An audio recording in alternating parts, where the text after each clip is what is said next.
இயேசு கிறிஸ்துவின் நாமத்தினாலே அருமையான மகிமை டிவி நேயர்களே, இந்த செய்தி வேலைக்காக உங்களை அன்போடு கூட வாழ்த்தி வரவேற்கிறேன். ஜெபிப்போம். அன்பின் நல்ல பரலோக தகப்பனே, அருமையான இந்த ஜெப வேலைக்காக, செய்தி வேலைக்காக உண்மை நன்றியோடு துதிக்கிறேன், உண்மை ஸ்தோத்திரிக்கிறேன். அப்பா, இந்த வேலையை ஆசீர்வதிங்க. இந்த செய்தி கொடுக்குற அடியனை பரிசுத்த ஆவியினாலே நிரப்புங்க. கேட்கிற ஒவ்வொரு பிள்ளைகளும் ஆண்டவரே ஆவில் நிறைந்து வசனங்களை ஏற்றுக்கொள்ள கிருபை செய்ய வேண்டுமாறு இயேசு கிறிஸ்துவின் நாமத்தினாலே ஜெபிக்கிறேன், ஜீவனுள்ள பிதாவே. ஆமேன், ஆமேன்.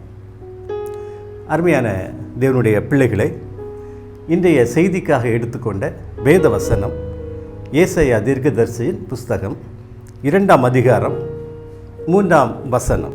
தேவனுடைய ஆலயத்துக்கு போவோம் வாருங்கள், அவர் தமது வழிகளை நமக்கு போதிப்பார், நாம் அவர் பாதைகளில் நடப்போம். தேவனுடைய ஆலயத்துக்கு போவோம் வாருங்கள். அங்கே என்ன நடக்கும்? அவர் தம்முடைய வழிகளை நமக்கு போதிப்பார், நாம் அவர் பாதைகளில் நடப்போம். கிறிஸ்துக்குள் அன்பானவர்களை, தேவனுடைய ஆலயம் ஒவ்வொரு கிறிஸ்தவ பிள்ளைகளுக்கும் ஆசீர்வாதமான ஒரு கூடுகையின் இடம். தேவனுடைய பிள்ளைகள் எல்லாரும் குறைந்தது வாரத்திற்கு ஒரு முறையாவது தேவனுடைய ஆலயத்திற்கு நாம் சென்று வருகிறதை வாடிக்கையாக்கி கொண்டிருக்கிறோம். தேவனுடைய ஆலயத்திற்கு நாம் ஏன் செல்லுகிறோம்? அது எப்படிப்பட்டதாக இருக்கிறது? அது பரிசுத்தம் நிறைந்ததாக இருக்கிறது. காரணம் என்ன? அங்கே வாசம் செய்கிறவர் பரிசுத்த தேவனாய் இருக்கிறார். அவருடைய பிள்ளைகளாகிய நாமும் பரிசுத்த உள்ளத்தோடு தேவனுடைய ஆலயத்திற்குள்ளாக அழைக்கப்படுகிறோம். வாருங்கள் என்று அழைக்கப்படுகிறோம். என் பிதாவினால் ஆசீர்வதிக்கப்பட்டவர்களே, வாருங்கள், உள்ளே வாருங்கள் என்று நாம் அருமையாக தேவனாலே அழைக்கப்படுகிறோம். தேவனுடைய ஆலயத்துக்கு செல்கின்ற நம்முடைய ஒவ்வொரு எண்ணங்களும் எப்படிப்பட்டதாக இருக்கிறது? நம்முடைய தேவன் எப்படிப்பட்டவர் தெரியுமா? நம்மீது அன்பு கொண்டவர். அவருடைய கிருபை, அவருடைய இரக்கம், அவருடைய கனம் உலகத்திலே மகிமை பொருந்தியதாக காணப்படுகிறது. அந்த ஆண்டவர், உன்னதங்களிலே வாசம் பண்ணுகிற நம்முடைய ஆண்டவர், தாழ்வில் இருந்து உண்டாக்கிய நம் ஒவ்வொருவர் மீதும் அளவு கிடந்த அன்பு செலுத்துகிற ஆண்டவர். நம் மீது அவர் ஏக சிந்தை கொண்டவராக இருக்கிறார். அவருடைய சிந்தையின் பெரும்பகுதி நமக்காக அவர் செலவிடுகிறார். அப்படியானால் ஒவ்வொரு பிள்ளைகளையும் அவர் பாதுகாத்து வருகின்ற தேவனாய் நமக்கு இருக்கிறார். அவருடைய சிந்தை நம்மீது இருக்க காரணம் அன்பு, நம்மீது கொண்ட அன்பு. ஏனென்றால் இந்த மனுக்குலமானது ஆண்டவருடைய சொந்த கரத்தினாலே உருவாக்கப்பட்ட மனுக்குலம். அவருடைய சுவாசத்தை ஊதிய மனுக்குலம். நம்முடைய ஜீவன் தேவனுடைய சுவாசத்தை பெற்றுக்கொண்ட ஒரு ஜீவனாக இருக்கிறது. நம்ம இது எவ்வளவு அன்பு செலுத்தியிருந்தார். தம்முடைய கரத்தினாலே உருவாக்கி தம்முடைய சுவாசத்தை ஊதி நம்மை ஜீவாத்மாவாக்கியிருப்பார் தேவன். நம்ம இது அவர் அன்புள்ள ஆண்டவராக இருக்கிறார். அந்த ஆண்டவரை தரிசிக்க ஒவ்வொரு வாரமும் நாம் தேவனுடைய ஆலயத்திற்குள்ளாக செல்லுகிறோம். வாருங்கள். அங்கே என்ன நடக்கும் அப்படி சொன்னால், ஒவ்வொரு வார்த்தைகளும் தேவனுடைய ஆலயத்துக்கு நம்ம போகிறோம்ல, அங்கே நம்ம போன பிற்பாடு நம்மை பற்றி சிந்திக்காமல் ஆண்டவரை பற்றி சிந்திக்க அழைக்கப்படுகிறோம். நம்முடைய பாவ உணர்வோடு நம்ம செல்லணும் இல்லையா? 2 பேரும் ஆலயத்துக்கு போனாங்களாம். ஒருத்தவே பரிசுத்தனாக இருக்கிறான், ஒருத்தர் யாராக இருக்கான்? ஆயக்காரனாக இருக்கிறான். அவன் தன்னுடைய வாழ்வினுடைய மேன்மையை குறித்து அவன் யோசித்து கொண்டே இருக்கிறான். அதற்காக ஆண்டவருக்கு நன்றி சொல்லி கொண்டே இருக்கிறான். இன்னொருத்தையும் பாருங்கள், தன்னுடைய அவன் ஆயக்காரன் தன்னுடைய பாவத்தை எல்லாம் அறிக்கை செய்து ஆண்டவருடைய சன்னிதானத்திலே அவன் குறைவுள்ளவராக நிற்கிறான். ஆண்டவர் யாருடைய ஜெபத்தை ஏற்றுக்கொண்டார்? நல்ல யோசிங்கன்னா, அருமையான ஒரு உதாரணம் இது. தேவனுடைய ஆலயத்திற்கு போகிற நாம் ஒவ்வொருவரும் எந்த சிந்தையோடு நம்ம இருக்கணும்? பாவ சிந்தையோடு இல்லையா? பாவம் இல்லாத மனிதன் அந்த உலகத்தில் கிடையவே கிடையாது. என்கிட்ட பாவம் இல்லை அப்படின்னு சொல்வதற்கு யாரும் கிடையாது. ஒவ்வொருவருக்கும் ஒவ்வொரு வழியில் ஒரு பாவம், ஒன்று கோபமாக இருக்கலாம், ஒன்று எரிச்சலாக இருக்கலாம், இல்லைன்னா ஏதாவது ஒரு பாவம் ஒவ்வொரு மனிதரையும் தொற்றுக்கொள்கிறது. நம்ம எப்போ நம்ம பரிசுத்தமாக்கப்படுகிறோம் அப்படின்னு சொன்னால், தேவனுடைய ஆலயத்திற்குள்ளாக தேவனுடைய சன்னிதானத்திலே வரும்போது. தேவனுடைய சன்னிதானம் அப்படின்னு சொன்னால் என்ன? நீங்களே ஆலயமாக இருக்கிறீர்கள். நம்ம ஒவ்வொருவரும் தேவனுக்கு ஆலயமாக தான் இருக்கிறோம். அப்போ நாம் ஏன் ஆலயத்துக்கு போனோம் அப்படின்னு சொன்னால், ஆலயம் பரிசுத்தவான்களுடைய கூடுகையாக இருக்கிறது. பரிசுத்தவான்களுடைய கூடுகை. இயற்கையில் அப்படி தான் அழைக்கப்பட்டுச்சு. தேவனுடைய ஆலயத்திற்குள்ளாக யார் போவாங்க அப்படின்னு சொன்னால் பரிசுத்தவான்கள். அப்போ பாவிகள் போக மாட்டாங்களா? போவாங்க. போயிட்டு வெளியே வரும்போது எப்படி வருவாங்க? பரிசுத்தமாய் வருவாங்க. அதான் நம்முடைய அழைப்பு. ஆலயத்திற்குள்ளே போயிட்டு நம்ம வரும்போது, வெளியே வரும்போது ஏக சிந்தை உள்ளவர்களாக போயிட்டு சந்தோஷமாய் வெளியே வரணும். இந்த பாவத்தை எல்லாம் அறிக்கை பண்ணிட்டு சந்தோஷமாக வெளியே வரணும். அந்நாள் ஒரு நல்ல ஒரு காரியம் அடிக்கடி நம்முடைய செய்தியில் சொல்கிறோம் இல்லையா? அந்நாள் நல்ல ஒரு எடுத்துக்காட்டு. நமக்கு அழுகையோடு போனால் அதுக்கப்புறம் துக்கமுகமாக இருந்ததே இல்லை. தேவனுடைய ஆலயத்திற்குள்ளாக ஒரு காரியத்தின் நிமித்தமாக நம்ம போனோமானா, ஒரு பிரச்சனை நிமித்தமாக போனோமானா, அதற்கு பிறகு நம்முடைய வாழ்க்கையில் அந்த பிரச்சனை குறித்த துக்கம் தொல்லை எதுவுமே இருக்கக்கூடாது. ஏனென்றால் அவ்வளவு கருத்தோடு ஆண்டவருடைய சன்னிதானத்தில் நம்ம நினைச்சிருக்கணும், ஜெபம் பண்ணியிருக்கணும். சரி, தேவனுடைய ஆலயத்திற்குள்ளாக நம்ம போகிறோம், எந்த சிந்தையோடு அங்கே இருக்கிறோம் இல்லையா? நம்முடைய செல்வத்தை குறித்த ஒரு சிந்தனை இருக்கா? படிப்பு குறித்த ஒரு சிந்தனை இருக்கா? நம்முடைய மனைவி அல்லது கணவனை குறித்த ஒரு சிந்தனை இருக்கா? எல்லாம் இருக்கணும் இல்லையா? ஆசீர்வாதமாக வாழணும்னு சொல்லி ஆண்டவர்கிட்ட கேட்குற ஒரு விண்ணப்பமாக இருக்கணும். என்னுடைய பெருமையை எண்ணி நான் ஆலயத்திற்குள்ளாக போயிட்டேனா அதில் என்ன பிரயோஜனம் இருக்குது இல்லையா? நீங்கள் தேவனுடைய ஆலயத்திற்குள்ளாக வந்தீங்கன்னா இல்லை, கர்த்தருடைய வழிகளை நமக்கு நிச்சயம் அவர் போதிப்பார்.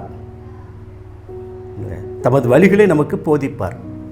எப்போ ஆண்டவர் கவனிச்சுட்டே இருந்தார். அப்போ அங்கே போய் உட்கார்ந்துக்கிட்டு, ஆண்டவரே எனக்கு நீங்கள் இன்றைக்கு என்ன சொல்ல வாரீங்க, என்ன சொல்ல வருவாங்க இல்லையா?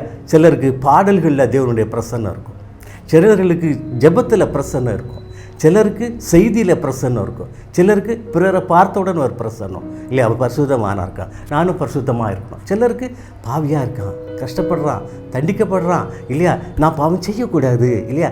ஆண்டவரை அவனையும் காப்பாற்றுங்க. அந்த தேவனுடைய ஆலயத்துக்கு பண்ணால் இப்படி தான் இருக்கணும். அவன் கஷ்டப்படுறான், பாவம் செய்கிறான், நான் இன்னும் பாவம் செய்திடக்கூடாது. ஆண்டவரே பாவம் இல்லாதப்படி என்னை காத்துக்கொள்ளுங்க, நீ பரிசுத்தமாய் காத்துக்கொள்ளுங்க, அவனையும் காத்துக்கொள்ளுங்கப்பா. இதுக்காக தான் நம்ம ஆலயத்திற்குள்ளாக நம்ம போகிறோம். பரிசுத்தமாக இருக்கிறான், ஆண்டவர் என்னையும் பரிசுத்தமாய் காத்துக்கொள்ளுங்க ஆண்டவர். ஒவ்வொருவரும் இல்லையா, ஒவ்வொருவரையும் நம்ம பார்த்து, இல்லைன்னா ஜெபத்தை பார்த்து, இல்லைன்னா பாடலை பார்த்து, இல்லைன்னா செய்தி, நமக்கு ஏதாவது ஒரு செய்தி, நமக்கு ஒரு நல்ல ஒரு செய்தி கிடைக்குதா அப்படின்னு சொல்லி ஆலயத்துக்கு போகிறோம். ஆண்டவர் ஒவ்வொன்றை குறித்து நமக்கு நினைச்சுக்கிறாரு, போதித்து வழி நடத்துகிற ஆண்டவர். நான் உனக்கு போதித்து நீ நடக்க வேண்டிய வழியை உனக்கு காட்டுவேன். எப்போ ஆண்டவருடைய சன்னிதானத்திற்குள்ளாக வரும்போது சும்மா உட்காந்துருந்தா காமிப்பாரா? நீங்கள் ஆண்டவர்கிட்ட கேட்கணும், ஒவ்வொருவரும் கேட்கணும், ஆண்டவரே நான் என்ன வழியில் நடக்கணும், உங்களுடைய வழி என்ன, என்னை குறித்து உங்களுடைய வழி என்ன இல்லையா? அது உன்னதமான கர்த்தர் பார்த்துடுங்க. எப்போது நம்ம மீது சிந்தை உள்ளவராக இருக்கிறார். உலகத்தில் 1000 கோடி பிரச்சனை நமக்கு வரலாம். நீங்கள் தேவ சிந்தனையாக இருப்பீங்கன்னா நம்மை காப்பாற்றுவது எப்படி என்பது நம்மோடு கூட இருந்து நம்மை காப்பாற்றுகிற ஆண்டவர் நம்முடைய ஆண்டவர். அப்போ தேவன் நம்மை காப்பாற்ற வேண்டுமானா நம்முடைய சிந்தனை எப்படிப்பட்டதாக இருக்கணும்? தேவனுக்கு உரியதாக இருக்கணும், தேவனுடைய பிரசன்னத்திற்குள்ளாக இருக்கணும், தேவனுக்கு கீழ்ப்படுகிற பிள்ளைகளாக இருக்கணும், தேவனுக்கு பணிந்து நடக்கிற பிள்ளைகளாக இருக்கணும் இல்லை? அப்போது தேவனே நம்மை பொறுப்பெடுத்துக் கொள்வார். அவர் அக்கினி மத்தியிலாக இருந்து நம்மை காக்கிற ஆண்டவர், நமக்கு தமது வழிகளை போதிக்கிற ஆண்டவர். சங்கீதக்காரன் 23 சங்கீதம் 1 வசனத்தில் அருமையாக சொல்லுகிறார், கர்த்தர் என் மேய்ப்பராக இருக்கிறார். நான் ஆடு தான் இல்லை, சாதாரண அவர் மிருகத்தை போன்று அவர் ஆடு தான். 5 அறிவு படித்தவர் தான். எனக்கு அந்த அறிவை, ஞானத்தையும், புத்தியையும், வல்லமையை கொடுக்கிறவர் யார் தெரியுமா? என்னுடைய ஆண்டவர். அழகாக சொல்கிறார், கர்த்தர் என் மேய்ப்பராக இருக்கிறார், நான் தாழ்ச்சி அடைகிறேன். எந்த வாழ்க்கையில் நான் தாழ்ச்சி அடைகிறேன். ஏன் அப்படி சொன்னால், அவர் என்னை புல்லுள்ள இடங்களில் மேய்ப்பார், அமர்ந்த தண்ணீர்கள் அண்டைகளில் என்னை கொண்டு போய் விடுகிறார். அவர் என்னை கொண்டு போய் விடுகிறார், வழி நடத்துகிற ஆண்டவர். நான் நல்ல மேய்ப்பன் என்று சொல்லுகிறேன். புல்லுள்ள இடம் அப்படி சொன்னால் என்ன? ஆட்டுக்கு அங்கே என்ன கிடைக்கும்? வயிறார உண்ணலாம், ஆசையாக சாப்பிட்டுக்கிட்டே இருக்கும். ஆமாங்க, உலக வாழ்க்கையில் நமக்கு என்னென்ன தேவையோ அது எல்லாம் கொடுக்குற ஆண்டவர். அதான் புல்லுள்ள இடம், அமைதியான இடம் இல்லையா? அந்த இடத்துல நம்ம வாழ்ந்து நம்ம சுகித்திருக்கும்படியாய் கர்த்தர் நமக்கு உதவி செய்கிறார். இன்னொன்று அந்த இடத்த சொல்கிறார் பாருங்க, அமர்ந்த தண்ணீர் அண்டையில் என்னை கொண்டு போய் விடுகிறார் என்று சொல்கிறார். அமர்ந்த தண்ணீர் அண்டை தண்ணீர் உலகத்திலே மோசமான ஒன்று. ஆனால் அதே சமயத்தில் தண்ணீர் இல்லாமல் உலகத்தில் மனுஷன் என்ன செய்ய முடியாது, வாழவே முடியாது. இஸ்ரவேலர்கள் எகிப்திலிருந்து புறப்பட்டு கானான் தேசத்திற்குள்ளாக போகின்றார்கள். யார் நடத்தின அந்த பிள்ளைகளை? ஆண்டவர் தான் நடத்தினார். பார்வோனிடமிருந்து விடுதலை கொடுத்தது யார்? ஆண்டவர் தான். ஏன்? அவருடைய சிந்தனை யார் மேலே இருந்துச்சு? இஸ்ரவேலர்கள் மீது இருந்துச்சு. எப்படியாவது இவர்களை கானான் தேசத்திற்குள்ளாக நான் அழைத்து சென்றே ஆகுவேன் அப்படின்னு சொன்னார்.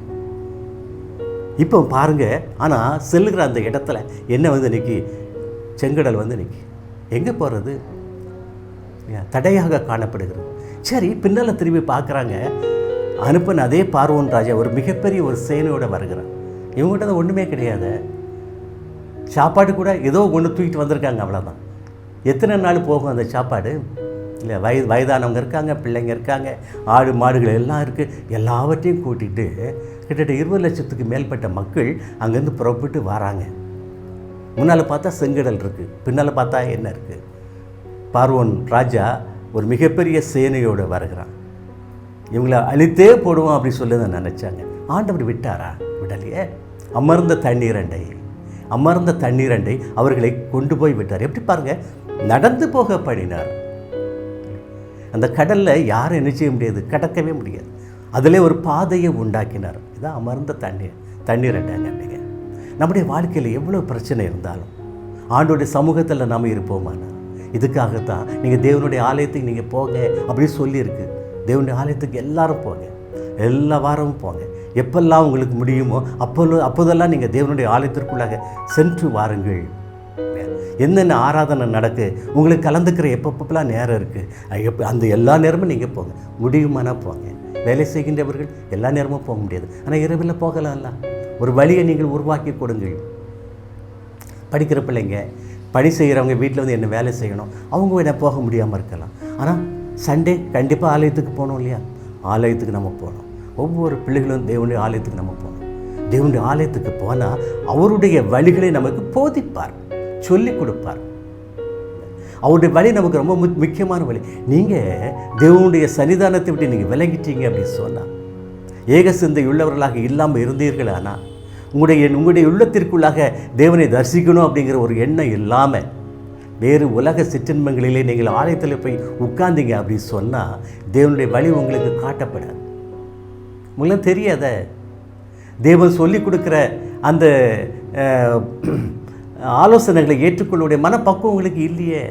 இருந்தால் தானே வரும். தேவனுடைய பிள்ளைகளே, உலகத்தில் எவ்வளோ பெரிய ஆசீர்வாதமும் இருக்கலாம், எவ்வளோ பெரிய செல்வங்களும் இருக்கலாம், அதை பற்றி கவலையே கிடையாது. ஒரு ஆண்டியாக கூட இருக்கலாம், ஆனால் அவனுடைய வாழ்க்கையில் இருக்கிற அந்த சந்தோஷம் உலக செல்வங்களை பெற்றிருக்கிற, நிறைவாய் பெற்றிருக்கிற ஒரு மனுஷனுடைய வீட்டில் இருக்கா அப்படின்னு சொல்லி நீங்கள் யோசித்தீங்கன்னா இருக்காது. காரணம் என்ன தெரியுமா? அந்த ஏழை மனுஷங்கிட்ட யார் இருக்கா? ஆண்டவர் இருக்கா. கர்த்தர் எனக்கு போதும், ஆண்டவர் எனக்கு போதும், என் தேவன் எனக்கு போதும் அப்படிங்கிற ஒரு மன நிறைவு இருக்குது. அது சந்தோஷமாக இருக்கும். அவனுடைய மனைவி அல்லது கணவன், அவனுடைய பிள்ளைகள் ரொம்ப சந்தோஷமாக இருப்பாங்க, எப்பொழுதும் சந்தோஷமாக இருப்பார்கள். ஆனால் நல்லா சொத்து சேர்த்துட்டு இல்லையா, பணம் நிறைய சேர்த்துட்ருக்கேன், உள்ளத்தில் சந்தோஷம் இருக்குமா? இருக்கும். தேவனுக்கு பிரியமாய் நடக்கிற பிள்ளைகளுடைய வாழ்க்கையில் சந்தோஷம் இருக்கும். அப்போ மற்ற வாழ்க்கையில் தேவனை மறந்து வாழ்கின்ற பிள்ளைகளுடைய வாழ்க்கையில் சந்தோஷம் இருக்குமா? சமாதானம் இருக்குமா? நிம்மதி இருக்குமா அப்படின்னு நீங்கள் பார்த்தீங்கன்னா இருக்கவே இருக்காது. காரணம் என்ன தெரியுமா? அவர்களோடு கூட யார் இல்லை? ஆண்டவர் இல்லை. அப்போது சந்தோஷத்துக்காக, தெய்வீக சமாதானத்திற்காக நான் என்னென்ன செய்யணும், அதில் தேவனை என்னை வழி நடத்தும் அப்படின்னு சொல்லி தேவனுடைய ஆலயத்தில் போய் உட்காந்து ஜெபிக்கணும். பரிசுத்தமாக இருக்க எனக்கு வழி நடத்துங்கம்மா. தேவனுடைய ஆலயத்தில் போய் இங்கே நிறைய ஜெபிங்க. உங்களுக்காக ஜெபிங்க, உங்களுடைய கணவன் அல்லது மனைவிக்காக ஜெபிங்க, உங்களுடைய பிள்ளைகளுக்காக ஜெபிங்க, பிள்ளைகள் பெற்றோருக்காக ஜெபிங்க, ஒவ்வொரு குடும்பத்திற்காக ஜெபிங்க. இல்லையா, குடும்பத்திற்காக, இந்த குடும்பம் நல்லா சந்தோஷமாக இருக்குங்க, சமாதானமாக இருக்கீங்க, ரொம்ப சந்தோஷங்க. உங்களுடைய சபைக்காக ஜெபிங்க. சபையில் எவ்வளோ பிரச்சனை ஓடிட்டுருக்கு தெரியுமா? எவ்வளவு பிரச்சனைகள் இல்லை, ஒருவர் மீது ஒருவர் கொண்டிருக்கிற அந்த பொறாமையின் மீது இந்த பித்தமாக வருகிற எவ்வளோ பிரச்சனைகள் ஓடிட்டுருக்கு. எல்லா சபைகளிலும் இருக்குது, ஆதி திருச்சபையில் இருந்துச்சு, இன்றைக்கு இருக்கிறது மாத்திரமல்ல, எல்லா காலங்களிலும் இந்த சமாதான குறைவு இருக்கும். ஆனாலும் இந்த நாட்களில் நம்முடைய செயல் எப்படிப்பட்டதாக இருக்கிறது? ஒவ்வொரு பிள்ளைகளும் சபையினுடைய சமாதானத்திற்காக ஆண்டவரை வேண்டிக் கொள்ளுங்கள். இஸ்ரவேலுடைய சமாதானத்துக்காக வேண்டிக் கொள்ளுங்கள்.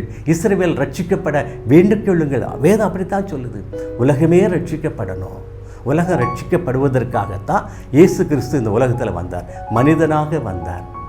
எவ்வளவு பாடுபட்டார், எவ்வளவு கஷ்டப்பட்டார். அவர் என்ன நல்ல காரியத்தை செய்தாலும் உலக மனிதர்கள் அவரை ஏற்றுக்கொள்ளலைங்க. எவ்வளோ பாடுபடுத்துகிறாங்க. அவரை பிடிச்சு இல்லை அவரை அடித்து அவரை சிலுவையில் அறைந்து கொண்டு அடக்கம் பண்ணிட்டாங்க. ஆமாங்க, உலகத்தில் நிறைய காரியங்களில் தேவனுடைய பிள்ளைகள் அநேக நன்மைகளை பெற்று கூட அவங்களை அடிபடுறாங்க, மிதிப்படுறாங்க இல்லையா, கொன்னுடுறாங்க, அடக்கமே பண்ணிடுறாங்க. ஆனால் அவர்களோடு கூட யார் இருப்பா? ஆண்டவர் இருப்பார். அவர்களுக்கு ஒரு நல்ல ஒரு ஆசீர்வாதமான வாழ்க்கையை கொடுப்பார். பார்த்துடுங்க இல்லையா. இதுதான் தேவனுடைய வழி. தேவனுடைய வழியை நீங்கள் பெற்றுக்கொண்டு நீங்கள் நடங்க. என்ன ஆண்டவரை செய்யணும்? என்ற வழி எப்படிப்பட்டது? உங்களுக்கு உலகத்தில் நிறைய வேலைகள் இருக்கலாம், நிறைய பொறுப்புகள் இருக்கலாம். நீங்கள் செய்யுங்க. அதற்காக நீங்கள் அழைக்கப்பட்டிருக்கீங்க. சாமுவேலுக்கு எவ்வளோ பொறுப்பு இருந்துச்சு, தானியலுக்கு எவ்வளோ பொறுப்பு இருந்துச்சு, யோசேப்புக்கு எவ்வளோ பொறுப்பு இருந்துச்சு. அந்த பொறுப்புகளை எப்படி அவங்க நிறைவேற்றினாங்க தெரியுமா? தேவனுடைய வல்லமையினாலே நிறைவேற்றினார்கள். தேவனோடு கூட அவங்க உறவாடுகிற பிள்ளைகளாக இருந்தார்கள். தானியேல் அந்தி சந்தி மத்தியான வேளையில் அந்த கதவை திறந்து வச்சு தேவனுடைய ஆலயத்தை நோக்கி வச்சுட்டு இருப்பார், ஜெபிச்சுக்கிட்டே இருப்பார்.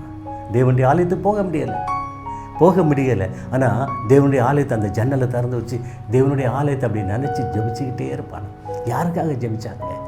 அவன் கையில் ஒப்படைக்கப்பட்ட பொறுப்புகளுக்காக, கையில் ஒப்படைக்கப்பட்ட பிள்ளைகளுக்காக, ஜனங்களுக்காக இல்லையா, தன்னுடைய ஜனங்களுக்காக ஜெபித்தான். தன்னுடைய ஜனம் அப்படிங்கும்போது இந்த தேவனுடைய பிள்ளைகளுக்காக நீங்கள் என்ன பக்தி வைராக்கியம் வச்சுருக்கீங்க? ஜெபிக்கிறீங்களா? போராடி ஜெபிக்கிறீங்களா? அழுது ஜெபிக்கிறீர்களா? எத்தனை ஜெபக்குழுக்கள் இருக்குது இல்லையா? அதில் ஜெபிக்கிற தேவனுடைய பிள்ளைகள் நிறைய பேர் இருக்காங்க. ரொம்ப சந்தோஷங்க. ஆமாம், இன்னும் நிறைய பேர் சேரணும். சபைக்காக, திருச்சபைகளுக்காக ஜெபிக்கிற பிள்ளைகள் நிறைய சேரணும். திருச்சபைகள் ஒன்று இணையணும். அப்படிப்பட்ட காலத்திற்குள்ளாக நம்ம வாழ்ந்து கொண்டு இருக்கிறோம். என்ன பிரிஞ்சுக்கிட்டே இருக்கக்கூடாது, பிரிவினை நம்மிடத்தில் இருக்கக்கூடாது, நம்மிடத்தில் கொள்கைகள் வரக்கூடாது. தேவனுடைய வேதாகமத்தை தவிர வேறு எந்த கொள்கையும் நமக்குள்ளாக வரக்கூடாது. வேதாகமத்துக்கு இணைந்த கொள்கைகளை நம்ம ஏற்றுக்கொண்டு தேவனுக்கு பிரியமான பிள்ளைகளாக வாழணும். வாழும்போது தமது வழிகளை நமக்கு போதிக்கிற ஆண்டவர். ஆமாங்க, அதிகாலையில் இழுத்து ஜெபிங்க. ஆண்டவர், எனக்கும் என்னுடைய மனைவிக்கும் என்னுடைய பிள்ளைகளுக்கும் என்னுடைய கணவருக்கும் உன்னுடைய வழியை எங்களுக்கு போதிங்க ஆண்டவர் சொல்லுங்க. நான் ஒன்று போதித்து உன்னை வழி நடத்தவே சொல்லியிருக்கிறீர், போதிங்க. தேவனுடைய ஆலயத்துக்கு செல்வதில் முக்கியமான ஒரு காரியம் இது. தேவன் நமக்கு போதிப்பார், அவருடைய வழிகளை நமக்கு போதிப்பார் இல்லை. அவருடைய பாதைகளை நாம் நடப்போம். அப்படி என்ன அருமையான வார்த்தை பார்த்தீங்களா? வழிகளை போதிக்கும் போது அவருடைய பாதைகளை நாம் நடப்போம். வழிகளை நான் கேட்டுட்டு வெளியே வந்துட்டு என்னுடைய பாதையில் நான் நடந்தேன்னா நான் யாருடைய கையை பிடிச்சிக்கிட்டேன்னு அர்த்தம்? ஆண்டவருடைய கையை நான் விட்டுட்டு பிசாசுடைய கையை நான் பிடிச்சிக்கிட்டேன்னு அர்த்தம் இல்லையா? நாம் அவர் பாதைகளில், யாருடைய பாதைகளில்? தேவனுடைய பாதைகளில், என் ஆண்டவருடைய பாதைகளில் நாம் நடப்பதற்காக தான் அழைக்கப்பட்டிருக்கிறோம். ஆண்டவருடைய பாதை எப்படிப்பட்ட பாதை தெரியுமா? அது நீதியின் பாதை. என்ன பாதை? நீதியின் பாதை. அந்த இடம் எப்படி இருக்குமா? புல்லுள்ள இடமா இருக்குமா? அந்த பாதையெல்லாம் பார்த்தீங்கன்னா புல்லுள்ள, 2 பக்கம் புல்லுள்ள இடங்களாக இருக்குமா? அமர்ந்த தண்ணீராக இருக்குமா?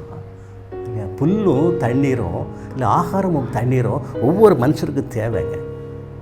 அது இல்லைன்னா மனுஷன் உயிர் வாழ முடியாது. அந்த ரெண்டுமே அவருடைய பாதையில் இருக்கும். அப்போ மற்றவங்களுக்கெல்லாம் கிடைக்காதா? கிடைக்கும். ஆனால் ஆண்டவருடைய சமாதானத்தோடு கூடிய அந்த வாழ்வு கிடைக்காது. ஆண்டவருடைய கிருபையோடு கூடிய அந்த வாழ்வு கிடைக்காது. ஆண்டவருடைய ஆசீர்வாதத்தோடு கூடிய அந்த வாழ்வு கிடைக்காது. இப்போ நாமளே இப்போ எங்கே போகிறோம் தெரியுமா? கிறிஸ்தவ பிள்ளையுடைய வாழ்க்கையினுடைய அடிப்படை நோக்கமே என்ன தெரியுமா? நாம் பரம கானானுக்காக அழைக்கப்பட்ட தேவனுடைய பிள்ளைகள். எப்படி இஸ்ரவேலர்கள் எகிப்திலிருந்து கானான் தேசத்திற்கு ஆண்டவராலே அழைத்து செல்லப்பட்டார்களோ, அதே போல் இயேசு கிறிஸ்துவை ஏற்றுக்கொண்ட ஒவ்வொரு பிள்ளைகளும், ஒவ்வொருவரும், ஆணும் பெண்ணும் ஒவ்வொருவரும், அது சிறியவர்களாக இருந்தாலும் சரிதான், முதியவராக இருந்தாலும் சரிதான், வாலிபர்களாக இருந்தாலும் சரிதான், ஒவ்வொருவரும் நம்முடைய அழைப்பு எங்கே தெரியுமா? பரம கானானுக்குள்ளாக நம்ம பண்ணணும். நித்திய ஜீவனுக்குள்ளாக நம்ம பிரவேசிக்க வேணும். அந்த பாதையில் வழி நடத்துகிறவர் நம்முடைய ஆண்டவர். அதில் உறுதியாக இருப்போம். நம்ம அந்த ஆண்டவரே உங்களுடைய பாதையை எனக்கு தெரியப்படுத்துங்கப்பா. நான் பிசாசுடைய பாதையை நான் தேர்ந்தெடுத்துடக்கூடாது.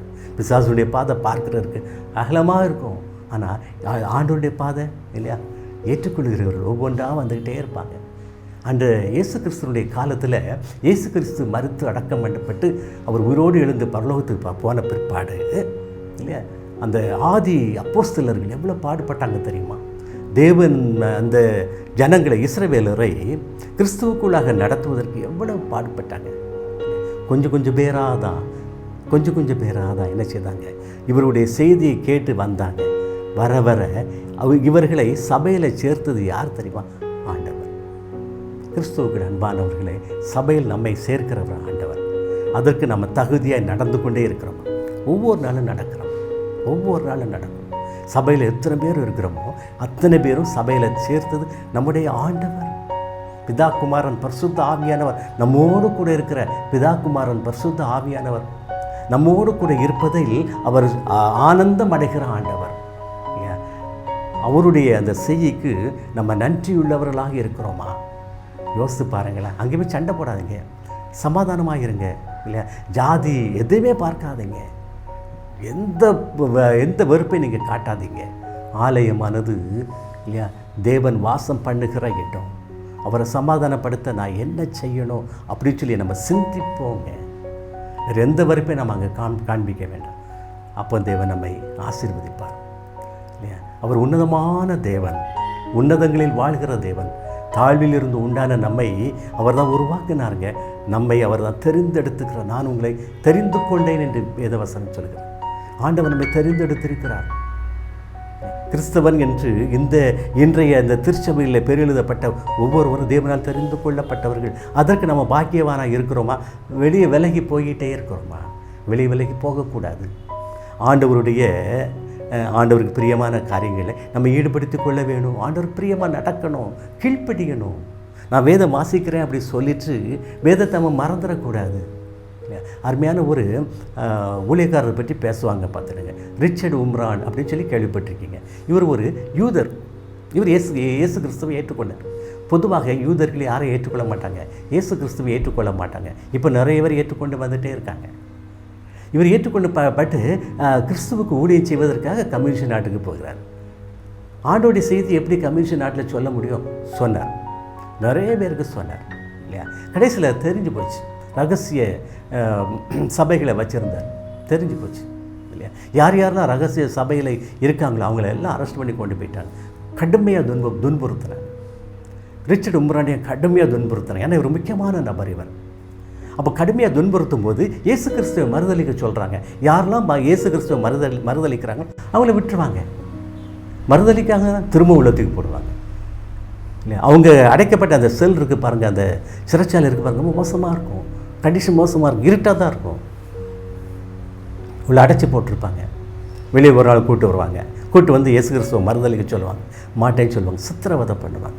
இரத்த களீரை ஆக்கிடுவாங்க. அதுக்கு பிறகு இவங்க அப்படியே மயங்கி விழுந்துருவாங்க. அப்படியே கொண்டு என்ன செய்வாங்க, அந்த சிறைச்சாலையில் கொண்டு போட்டுருவாங்க. ரிச்சர்ட் உம்ராண்டை இப்படி பல முறை பண்ணியிருக்காங்க. அவர் உடம்புல ஒரு முறை அவர் திருநெல்வேலிக்கு வந்திருந்தார். வந்து அவர் சென்டினரி ஹாலுக்கு வந்திருந்தார். ஒரு செய்தியெல்லாம் கொடுத்துட்டு அவருடைய உடம்புல உள்ள அந்த காயங்களை எல்லாம் காமிச்சார். வெளியே காமிக்க முடிய இடங்களில் உள்ள காயங்கள்லாம் காமிச்சார். அவ்வளோ மோசமாக சித்திரவதை பண்ணப்பட்டிருக்கிறார். நான் அந்த மீட்டிங் நான் போயிருந்தேன். பார்த்துட்டு கிறிஸ்துவுக்கு அன்பானவர்களே, ஒரு முறை அவர் கடுமையாக அவரை தாக்கி அவரை சித்திரவதை பண்ணி அவரை மோசமாக நடத்தி கொண்டு அந்த செல்லை கொண்டு போட்டுட்டாங்க. இப்போ அவரால் பேசவும் தெரியாது, ஒன்றும் தெரியாது, அப்படி மயங்கி கிடக்கிறார். நேரம் ஆக ஆக ஆக ஆக தேவன் அவரை தொட ஆரம்பித்தார். இதுதான் தேவனுடைய தொடுதல். இப்போ பாருங்கள், கொஞ்சம் கொஞ்சமாக அவருக்கு உணர்வு வருது. அப்படியே கண்ணீர் சிந்து அழுறார். ஆண்டவரே, உமக்கு தானப்பா நான் சாட்சி பகிர்ந்துட்டுருக்கேன், என்னை இந்த இதெல்லாம் பண்ணிட்டாங்களே அப்படின்னு சொல்லி கண்ணீர் சிந்துகிறார் இல்லையா? அப்போது தேவன் அவருக்குள்ளாக ஒரு தெய்வீக வல்லமையை கொடுக்குறார். பார்த்துடுங்க, தெய்வீக வல்லமை கொடுத்த உடனே அவருடைய உள்ள அப்படியே மாறுது. கவலை எல்லாம் மாறி போகுது, சந்தோஷமாகுது. அவருடைய உள்ளத்துக்குள்ள ஒரு பூரிப்பு. அவர் எழுந்து அப்படியே நடனம் ஆட ஆரம்பிக்கிறார். 2 கையில் விலங்கு தான் மாட்டியிருக்காங்க. அந்த விலங்கை தட்டி தட்டி தட்டி ஒல்லி எழுப்பி தேவனை புகழ்ந்து பாடிக்கிட்டே இருக்கிறார். தேவனை புகழ்ந்து பாடுகிறார். அந்த பக்கத்து எல்லா செல்லையும் பார்த்தீங்கன்னா எல்லா அறைகளிலும் தேவனுடைய பிள்ளைகள் தான் அடைக்கப்பட்டிருக்காங்க. இவர் பாட பக்கத்து அறைகளில் இருக்கக்கூடிய எல்லா கிறிஸ்தவர்களும் பாட அந்த சிறைச்சாலையே தேவனுடைய நாமத்தினால மகிமைப்படுத்தப்பட்டது. அந்த நேரத்திலே இல்லையா அவருடைய அந்த செய்கையை எண்ணி அவருக்கு கஷ்டம் கொடுத்த அந்த வீரன் அவன் மனமாற்றம் அடைந்தான். எதுவே அதை சொல்லுகிறது இல்லையா. இந்த மனமாற்றத்தை ரிச்சர்ட் உம்ராண்டு கொடுத்தது யார்? நம்முடைய ஆண்டவர். அவருக்கு எந்த அடிபட்டு தான் இருக்குது, ரத்தம் வடிஞ்சிட்டு தான் இருக்குது இல்லையா. அவருக்கு எந்த மீட்பும் கிடைக்கல. ஆனால் மீட்பு கிடைக்காத நேரத்திலும் அவருக்கு ஒரு தெய்வீக வல்லமையை கொடுத்து அவருக்குள்ளாக ஒரு சந்தோஷத்தையும் சமாதானத்தை கொடுக்கறது யார் தெரியுமா? நம்முடைய ஆண்டவர். அப்போது உலகத்தில் எவ்வளோ பாடுகள் இருந்தாலும் சரிதான், எவ்வளோ கவலைகள் இருந்தாலும் சரிதான் இல்லையா, தேவனுடைய பிரசன்னம் நமக்குள்ளாக இறங்கும்போது நம்முடைய உள்ள என்ன செய்யும்? ஆண்டவர் பால் அன்பினாலே பொங்கி விளையும். ஒரு சந்தோஷம் உண்டாகும். சந்தோஷம் சமாதானம் உண்டாகும். நம்ம ஆண்டவரை துதிக்க ஆரம்பிப்போம். இதுதாங்க தேவனுடைய பிரசன்னம். கிறிஸ்துவுக்குள் அன்பானவர்களே, எனக்கு இவ்வளோ கஷ்டப்படுறேனே, நான் ஆண்டோடைய பிள்ளை தானே அப்படின்னு சொல்லி கவலைப்படுறீங்களா? கவலையே படாதீங்க. உங்களோடு கூட இருக்கிற உங்களுடைய ஆண்டவர். அவருக்கு அதுக்கு பிறகு காலங்கள் கடந்து அவருக்கு விடுதலை கிடைச்சி வெளியே வந்து அவர் மிகப்பெரிய ஒரு மிஷனரியாக தன்னை அவர் உலகத்துக்கு காண்பித்தார். சாட்சியாக வாழ்ந்தார். நாம் வாழ முடியும். தேவனுக்கு பிரியமாய் வாழ முடியும். ஒவ்வொருவருக்கும் ஒவ்வொரு அடையாளங்க. நான் உங்களுக்கு என்ன அடையாளம்? எனக்கு என்ன அடையாளம்? இந்த உலகத்தில் நான் வாழ்ந்ததற்கு என்ன அடையாளம்? இதை நாம் இயேசு கிறிஸ்துவின் நாமத்தினாலே வெளி உலகத்திற்கு நம்ம தெரியப்படுத்தணும். தேவன் நம்மோடு கூட இருக்கிறார். நம்மை போதித்து வழி நடத்துகிற ஆண்டவர் இல்லையா. அவர் உன்னை புல்லுள்ள இடங்களில் மேய்த்து அமர்ந்த தண்ணீர்கள் அண்டையில் கொண்டு போய் விடுகிறார். அவருடைய பாதை எப்படிப்பட்ட பாதை தெரியுமா? நீதியின் பாதை. ஜெபிப்போம்.